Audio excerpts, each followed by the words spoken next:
All right, what's happening, everyone? Welcome to this impromptu episode of VMFC. As you all know, tomorrow, or if you're listening to this the day of Wednesday, December, let me check my date real quick. Wednesday, December 18th, we will have yet another edition of El Clásico, Barcelona and Real Madrid. As you guys know, that game was suspended for its initial day because of some political reasons, but now it looks like things are clearing up a little bit, and this was the date that both teams agreed on, so that is when they will play it, tomorrow, or if you're listening to this on Wednesday, today. And basically what I'm going to do right here is I'm going to talk a little bit about the actual game. I'm going to preview it a little bit. Talk about the teams, talk about their forms, formations, predictions, all that good stuff. But first, if you can do me a massive favor and follow the show on Twitter, on Instagram, and on Facebook at Veterans Minimum. Subscribe on Apple Podcasts, on Spotify, Stitcher, wherever you get your podcasts from. Subscribe on YouTube as well, youtube.com/Veterans Minimum. And support us on Patreon, patreon.com/Veterans Minimum. That goes a long way. If you support us on Patreon, if you sign up, you will get merch, you will get special content from Nick, and all that good stuff. So I think it's worth it. I definitely think it is worth it. But let's get into this this topic that is El Clásico. Of course, probably the two most popular teams in world soccer, world football. Two teams that are very polarizing. You either love them or you hate them. Although some people might be a little bit indifferent to the fact. But regardless, whenever they play, everyone watches. And it's kind of awkward because it's right in the middle of the week. And it's a week before Christmas. So it is a little bit awkward. But again, it wasn't really up to them to play on this date. It was reasons that they had no control over. And that's why this game is being played on December 18th, exactly a week before Christmas Day. All right, let's get into the teams. Very similar teams. Even if you go to the stats, it's pretty obvious that they're similar because, they're tied in points in first and second place. So they're very similar. But this is the story of two incredibly equal teams because let's just take a look at how their season started. Both teams signed a pretty big superstar over the summer. Barcelona signed Antoine Griezmann, and Real Madrid signed Eden Hazard. There was turmoil on the bench because Ernesto Valverde for Barcelona had given up two massive leads in Champions League knockout stage games, one against Roma in 2018 and then against Liverpool in 2019. So he was getting all the blame, all the heat for it. And for Real Madrid, Zinedine Zidane was coming back and he was taking over a spot that Santiago Solari had taken and Julian Lopetegui had taken as well, all in the same season, but with one twist. Zinedine Zidane didn't seem to have that same spark that he had in his first tenure as Real Madrid manager, so it was a little bit iffy. There was some people that weren't very happy with what was going on. And then, of course, just managing these massive teams, you're going to get questioned all the time. I guess Zinedine Zidane had he'd been out of the limelight for a little bit, so he wasn't used to it, but after a while, he came to. And there was immediately these two teams, they go on a bad run. They lose a game and then they draw the next one, and there's crisis. Erik ten Hag was the next guy up for Barcelona. Ronald Koeman was another candidate for Barcelona. So there was candidates already lined up to take over Ernesto Valverde's spot in September. And then for Real Madrid, we all knew that Jose Mourinho was somewhere lingering around because he had no job. At least as a manager, he was working as a pundit on Sky Sports, I believe. So there was always that threat that if Zinedine Zidane would slip and the results weren't there, Jose Mourinho could just take over and become the manager of Real Madrid again. But then again, these two teams came to. There was a shift. In Barcelona, Antoine Griezmann, He became a more important player. His role became a little bit bigger in this team. And even, it may sound stupid, but even his girlfriend started hanging out with Messi's wife and Suarez's wife and Rakitic's wife. So he started incorporating himself a little bit more into that Barca culture, into that Barcelona, because they have a great nightlife. I don't know, I've never been there, but it's pretty obvious, I think. So they started going out a little bit more, and believe it or not, it showed on the pitch, because Antoine Griezmann became an important part of this Barcelona attack, scoring a goal against Real Sociedad, of course, this past weekend. And for Real Madrid, Karim Benzema, Jesus Christ, this man has been on absolute fire. I don't have the stats with me right now, but this guy has been playing unbelievable. He scored the equalizer in the 94th, 95th minute this past Sunday against Valencia. And he had a couple chances to score too. We'll talk about those games maybe a little bit later, their most recent games. But Karim Benzema has been the X factor for Real Madrid, and he's been improving as the season has gone on. He is he's a player that provides so much. He doesn't only score goals; he provides assists. He takes the load off of the other attackers by the way that he moves around on the pitch, and in that is specifically in that attacking third, where he distracts a lot of defenders. So now they're tied in first place, Barcelona and Real Madrid. Not likely. The winner will be in first place by 3 points. So in such a tight title race, 3 points are massive. That's why the stakes in this game are so big, because, well, they're tied, and it's been a pretty up and down league. Of course, Barcelona started losing in their first game. They lost. And again, we kind of go back to that turmoil that Barcelona and Ernesto Valverde particularly was going through in the beginning of the season. But now let's talk a little bit about Barcelona as a team, as a structure, what they do, what they don't do, and some of the tendencies that this team may have. And I actually took some time out of my weekend to watch Real Sociedad and Barcelona. I watched that on Sunday night with a notepad and just with a manager's mind, because if you guys don't know, I'm a frustrated manager. I wanted to be a coach, maybe one day, but not right now. And I just watched this with a different eye. And I noticed that Barcelona's not as fun to watch anymore. I knew that. I kind of had an idea. I knew that Barcelona wasn't the same Barcelona from 10 years ago when Pep Guardiola was just absolutely running things, and his team was just so much fun to watch. Now it's kind of a chore, really, to watch Barcelona. If you're a fan of Barcelona, and I'm pretty sure if you follow this team, you will agree with me. It's not as fun to watch them anymore. They're very slow, but it's not necessarily a bad thing that Barcelona is slow, because it means that they're patient on the ball and they know how to find the spaces, and also they can afford to be slow because defensively they're not as bad as they were.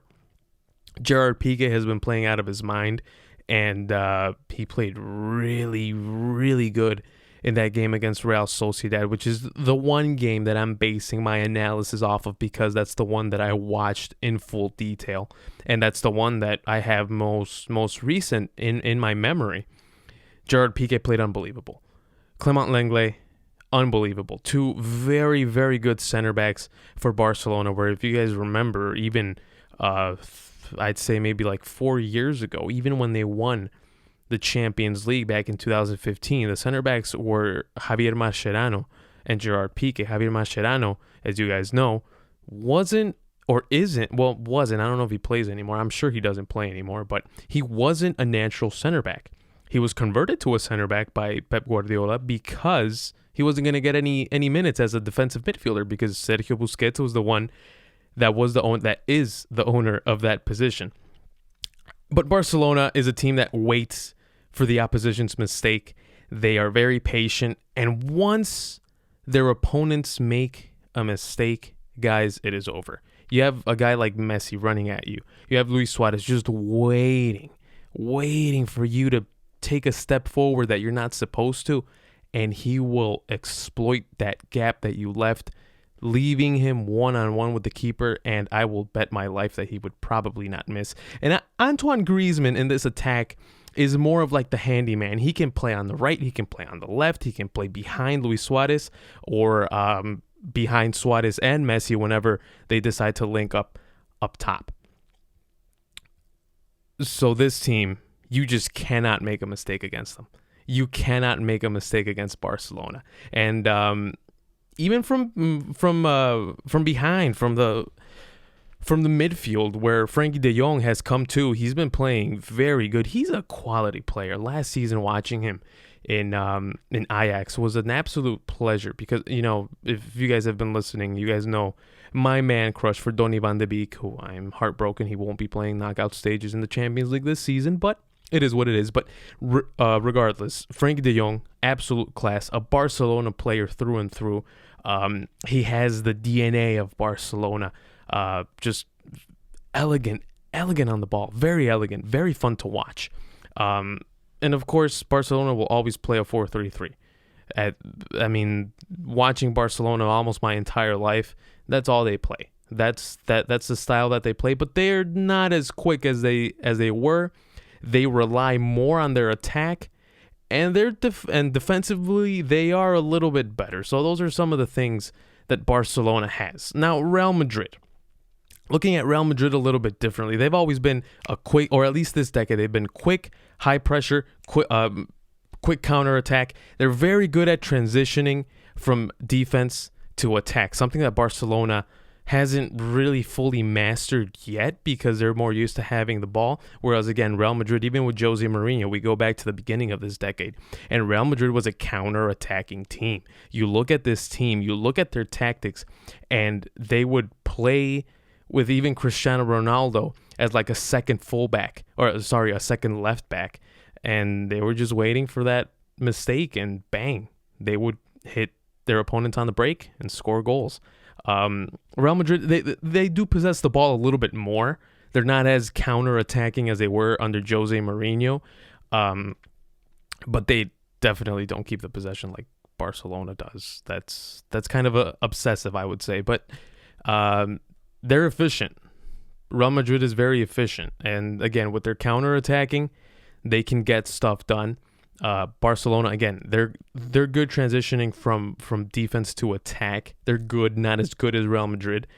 But when it comes to losing the ball and then having to drop back and defend, that is a big problem for Barcelona, and that is where Real Madrid can exploit all the space that the Barcelona defense will give them, because Gerard Piqué isn't the fastest player, so I'm pretty sure Gareth Bale or even Benzema can get in some space and perhaps generate an opportunity for goal. In the midfield, though, there was a lot of rumblings, a lot of worry, because Casemiro was not going to play against Valencia this Sunday and is likely not to play against Barcelona tomorrow or today, whenever you're listening to this. And I gotta say, Federico Valverde, the Uruguayan, replacing Casemiro, at least for now, is an absolute stud in the midfield. He represents the modern day box-to-box midfielder. Not only is he Uruguayan, we know the Uruguayan players, they're the prototype of the Uruguayan player, particularly the defensive Uruguayan player, the one that, you know, likes to foul a little bit more than usual, has a tendency to play harder than most players. This guy has it all. He's quality. Very good on the ball, has a good mid-range shot, and is not afraid to tackle. He's not afraid to tackle. He does the dirty work, which is what a defensive midfielder should do. Casemiro, that's what he does. And on the broadcast, funny enough, on the beIN Sports broadcast, they were talking about how Casemiro isn't very good on the ball. He's you don't see him and you're like, wow, this player just oozes elegance. He doesn't. He really doesn't. But he gets the job done because whenever it has to get dirty, he puts his foot out and he gets the ball back. So does Valverde. I think Valverde does the same of that dirty work, but he's just a little bit, I'd say just a little bit more elegant, a little bit better on the ball. So, he can probably take on one or two players from the opposition and then, be in some space. So it's not like you're only getting good tackling from Valverde. Again, he's a modern-day box-to-box midfielder, and at times, again, he might be in a position where he's not supposed to be. He might be a little bit too high up, and that could be an issue, but he's quick enough. He's young. He has the speed, so he can get back to position, and that won't be much of an issue. That defensive line for Real Madrid, though, Varane and Ramos, those guys are very reliable. Rafael Varane, if it wasn't for all the injuries, I think we would probably rate him a little higher because he's an unbelievable defender. He is very good. He's quick. He's tall. He's aggressive. Rarely anything gets past him. I mean, this guy is just very, very good. One of the best defenders in the world, I would say.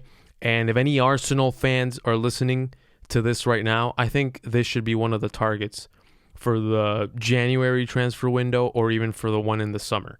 Rafael Varane should be a player that Arsenal is looking for, just in case Real Madrid, because we know Real Madrid is looking for talent immediately, or constantly, shall I say, because at 28, 29, you're not young anymore. You're old, and they want to replace you as soon as possible. The only players that can get saved from that is maybe Sergio Ramos, but he might be on his way out, so we don't know. Carvajal, a reliable right back. He attacks very well. He defends very well. Sometimes he could be a little bit off, but it's not a hit or miss with him, really. He almost always is on his game, and I don't expect him to be any less against Barcelona. He rises for the big occasions, so he's probably going to play a very good game. And what's funny, and something that I noticed, because I'm going to be completely honest with you guys, I haven't really been following Spanish soccer this season, mainly because the channel that has the rights to broadcast the Spanish league is not available on the cable provider that I have. So I don't put in the effort to stream the games. I should, and I will. That's one of my New Year's resolutions. But I didn't really pay attention to Real Madrid's left back situation because I knew that they brought in Ferland Mendy, and I knew that they let go of the young guy from Sevilla, Sergio Reguilón. I knew that they had let go of him, and he's on loan at Sevilla, and he's been playing excellent. And Mendy was injured, and Marcelo just wasn't himself anymore. Again, it's the age where you kind of don't know what they're gonna do. Are they young? Are they old? But then any other team in the world just picks them up and they play unbelievably.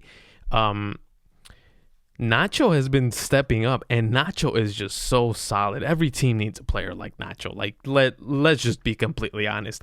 This guy plays center back. He plays right back. If you guys remember that goal that he scored against Portugal in the World Cup last summer, he was playing as a right back. He played as a right back the entire tournament. So this guy plays in any position. It doesn't really matter. At least defensively, he plays any position. And he's just one of those players. Again, plug and play. Wherever you put him, he delivers. He's not the greatest, but he doesn't have to be the greatest. As long as he's serviceable, if he's good, if he can provide some sort of comfort defensively, then you're okay. You're not looking for a Marcelo. You're not looking for a Mendy. Hell, you're not even looking for a Jordi Alba. As long as we don't have a weakness on that flank, it is okay. And Nacho doesn't provide much of a weakness. Again, he might not really attack much, but it doesn't matter. As long as defensively he's sound and he's good and he's solid, that's all that matters. Nacho, I'm being Arsenal scout now. If Arsenal is listening, if Arsenal is watching, this is one of the guys that you might want to look at. Very good player, just a very good player.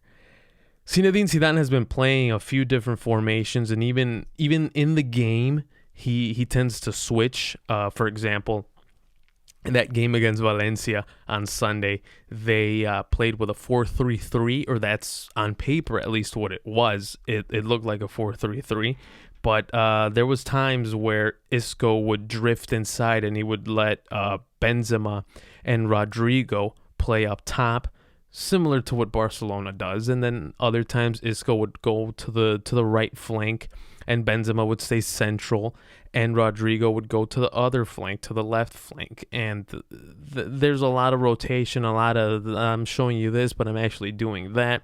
Modric and Kroos are two players that incorporate the attack pretty well.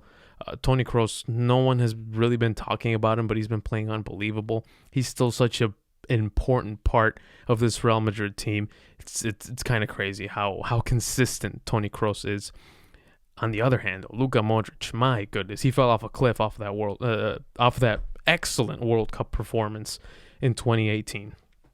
But yeah, this is stylistically, it's a very, very interesting matchup between Barcelona and Real Madrid. All right, what should we expect this outcome to be? We talked about how even both of these teams are. If you match them player by player, you're going to have a hard time picking who the better player or who has the better team. It's going to be a tough task. And I'm not going to do that right now because it's too hard. So, I mean, usually if you believe in your talent enough and you think that the opposition has the same level of talent that you do, you might just mirror their formation and just play everything man to man. If you want to outwit them, if you want to, show a little razzle dazzle, shall I say, you're going to play with something a little bit different. So I'm pretty sure Gareth Bale is probably going to start tomorrow or today against Barcelona, and then it'll turn into a 4-3-3, which is something that we've been seeing from Real Madrid a little bit more than that 4-3-1-2. So it's going to be interesting. But Barcelona's at home. Barcelona is a team that really doesn't lose at home. They're kind of like the New England Patriots. You go to Gillette Stadium, you're kind of like, all right, we're probably going to lose. Unless you're like the Kansas City Chiefs or the Baltimore Ravens or the Green Bay Packers or the Seattle Seahawks, you know that you have a chance. In this case, you go into Camp Nou thinking, all right, we're probably going to get scored on like 4 or 5 times. Not Real Madrid. Real Madrid's like, not only do we have a chance, but we're probably the favorites. And that's kind of how I'm looking at it, because Real Madrid has more of a solid idea and an identity. And it's crazy. It's really crazy because I didn't think Real Madrid would acquire an identity so quickly again under Zinedine Zidane because of all that crap that happened last season. It was just too much for this team to handle, and it showed. They ended the season with 0 trophies, which is very unusual from such an important and such a big team like Real Madrid. Some even call it the biggest team in Europe and in the world. I'm pretty sure Real Madrid is going to drop their lines back against Barcelona, and they're going to let Barcelona just pass until they no longer want to pass the ball. The possession is probably going to be like 65-35, something like that. Real Madrid is okay without the ball. They not okay like, yeah, whatever. They're okay like, we're good. It's all right. No worries. So, again, Real Madrid feels comfortable without the possession. They can drop back, and they can hit Barcelona on the counter, which is something that Barcelona tends to struggle against. If they, for whatever reason, make a bad pass, or they simply misread something and they give the ball away, and they give Real Madrid an opportunity to score off of a counter, it could be a big problem. That's something that we've seen a lot. It's a story that repeats itself a lot. For Barcelona to concede off of a counter attack, they concede off of set pieces a lot, and Real Madrid loves to score off of set pieces. So yeah, it's going to be very interesting. I do favor Real Madrid just a little bit, but I don't think Barcelona is going to be the team to say, all right, yeah, let's just pack it in and give them these 3 points here in such a tight league race. Of course, that's not going to happen. I actually expect this game, if you guys remember, that one game, it was October 2012, when Barcelona and Real Madrid faced off in the league in Camp Nou, and Messi scored 2, Ronaldo scored 2, and they ended up 2-2. That was just an incredible game. That's kind of what I'm feeling. That's the vibe that I'm getting from this game. I think it's going to end 1-1. I don't know who's going to score the goals. For whatever reason, I get a feeling that Real Madrid is going to score first, and Barcelona is going to level the game late in the second half, and it's going to end 1-1. and they're going to be tied at 36 points or however many points they have right now. I don't have the actual stat with me, but they're going to end up exactly how they started. I just don't see either of this team edging each other out. I don't see it. I really don't see it. I think they're too equal. They're too similar. Their seasons have played out almost eerily exactly the same. It's a little bit scary when you look at it, but it's really the story of two big teams that have struggled but have overcome some things. And now it's going to be fun because this is where the action starts to pick up. After Christmas break, January, February, March, this is usually when you start getting injuries. This is when you start bringing in players, and sometimes they work, sometimes they don't. Sometimes you just get a liability, really, when you bring over a player in the middle of the season. It's not easy to incorporate yourself into a new team when you already have an idea from another team and you have the philosophy of another team, and you just have to erase that and ingrain yourself into another culture. It's hard. It's very hard to do it. So this is such an important game, and you guys have no idea how excited I am for this Clásico. I haven't been as excited for the Clásico in a long time, because I think the last one that I can confidently say that I've been excited for was that one played, I believe, in April of 2017, when Messi scored that very late winner off of a pass from Jordi Alba, which was, man, that was a really fun game. It ended 3-2. That was one of the, I think that was the second to last, but it was one of the last Clásicos that Cristiano Ronaldo played as a Real Madrid player. So, yeah, tomorrow or today, Barcelona, Real Madrid, Wednesday, same day, just 2 hours before, Liverpool and Monterrey. If you're not Mexican, you're probably like, why do I care about that game, or Liverpool against Monterrey? It's a pretty big deal. Trust me, guys. It's a pretty big deal. Being in the circle of Mexican soccer and knowing how much it means, how invested these people are into their teams, it's a very important game. Liverpool, probably the best team in the world. They haven't lost in like 30-something games in the league, at least, because they lost Champions League in September. But yeah, Liverpool and Monterrey. I'd say if you guys don't watch Mexican soccer, I'd say that Monterrey might be the best team in Mexico. They might be the second best. They might be the third, but they're up there. They're definitely the elite of Mexican soccer. So Mexican soccer is represented well by this very, very good team. But yeah, if you guys enjoyed this very quick impromptu, I say quick, I feel like I've been talking for 10 minutes. It's been almost 30. So I hope I didn't bore you guys.